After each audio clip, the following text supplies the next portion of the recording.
Welcome to simple recipes by Suvarna. ఈరోజు ఒక sweet item prepare చేసుకుందాం. చూస్తున్నారు కదా, పునుగులు అనుకుంటున్నారా? పునుగులు కాదండి, ఇది స్వీట్. చాలా ఈజీగా ప్రిపేర్ అయిపోతాయి ఇవి. చూస్తున్నారు కదా ఎంత గుల్లగా వచ్చినాయో, ఇంకా సాఫ్ట్గా కూడా ఉంటాయి. ఒకటి తిన్నారంటే ఇంకా ఇంకా తినాలనిపిస్తుంది, అంత బాగుంటాయి. ఇదిగోండి, చూస్తున్నారు కదా ఎంత సాఫ్ట్గా ఉన్నాయో, నొక్కితేనే తెలుస్తుంది కదా. ఇది ఎలా చేయాలో చూద్దాం.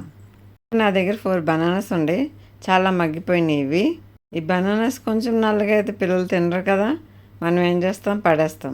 ఇది పాడైనవి కాదండి, కొంచెం మగ్గిపోయిన బనానాలు. ఈ ఎండకి తొందరగా మగ్గిపోతున్నాయి. ఈ మగ్గిపోయిన బనానా స్మాష్ చేసుకోవాలి. ఇలా నేను మ్యాష్ చేశానండి. మీరు కావాలంటే మిక్సీలో కూడా వేసుకోవచ్చు. దీనిలో మీ టేస్ట్ తగ్గట్టు షుగర్ వేసుకోవాలి. ఇక్కడ నేను 4 టేబుల్ స్పూన్ షుగర్ వేసాను. ఇందులోనే హాఫ్ చెక్క కొబ్బరి గ్రేట్ చేసి వేసాను. మనం మిక్సీలో కొబ్బరి వేసుకుని పల్స్ ఇచ్చుకుంటూ గ్రైండ్ చేస్తే గ్రేట్ అయిపోతాయండి.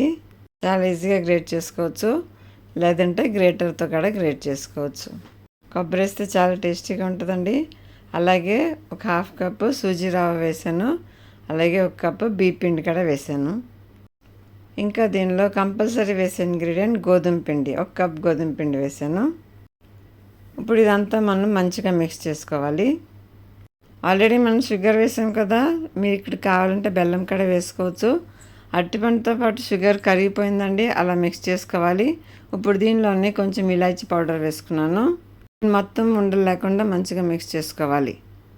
కొంచెం కొంచెం వాటర్ వేసుకుంటూ మిక్స్ చేసుకోవాలి. ఎక్కువ వాటర్ వేయద్దు, ఎక్కువ వాటర్ వేస్తే జోరైపోతుంది. మనం షుగర్ వేసాం కదా, అందుకని సాగిపోతుంది ఎక్కువ వాటర్ వేస్తే. మనకి పునుగులు వేసే విధంగా ఉండాలండి పిండి. కొంచెం గట్టిగానే ఉండాలి, మరీ పలుచగా ఉండొద్దు.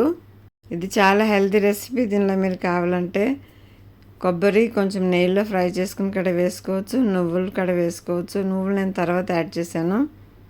ఇక్కడ జీడిపప్పు కూడా ఫ్రై చేసుకుని యాడ్ చేసుకోవచ్చు, చాలా టేస్టీగా ఉంటుందండి. నేనైతే ఇది సింపుల్గానే ఉంచాను. మనం కలుపుకున్న పిండికి రెస్ట్ ఇవ్వాలి. కనీసం 10 మినిట్స్ అని రెస్ట్ ఇవ్వాలండి. రెస్ట్ ఇచ్చినాక తర్వాత కొంచెం half teaspoon baking soda వేసాను. అలాగే మనం ఏ స్వీట్ చేసేటప్పుడన్నా కొంచెం ఒక పించు సాల్ట్ వేసుకోవాలి. ఇప్పుడు కలుపుకున్న పిండి మనం వేడి వేడి ఆయిల్లో వేసుకోవాలండి. ఆయిల్ బాగా హీట్ అవ్వాలి. హీట్ అయినాక స్టవ్ మీడియం ఫ్లేమ్లో పెట్టుకుని ఒక్కొక్కటి వేసుకోవాలి.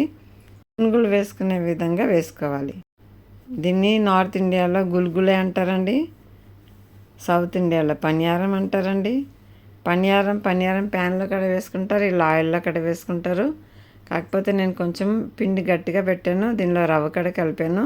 ఇది కూడా చాలా టేస్టీగా ఉంటుంది. ఒకసారి ఇలా కూడా ట్రై చేయండి. అప్పుడప్పుడు బనానాస్ మిగిలిపోతే ఇలా చేసుకోవచ్చు. నచ్చిందా మీకు? నచ్చితే లైక్ చేయండి, షేర్ చేయండి, ఇంకా కామెంట్ చేయండి. నా ఛానల్ సబ్స్క్రైబ్ కూడా చేసుకోండి. Thank you for watching. Please subscribe.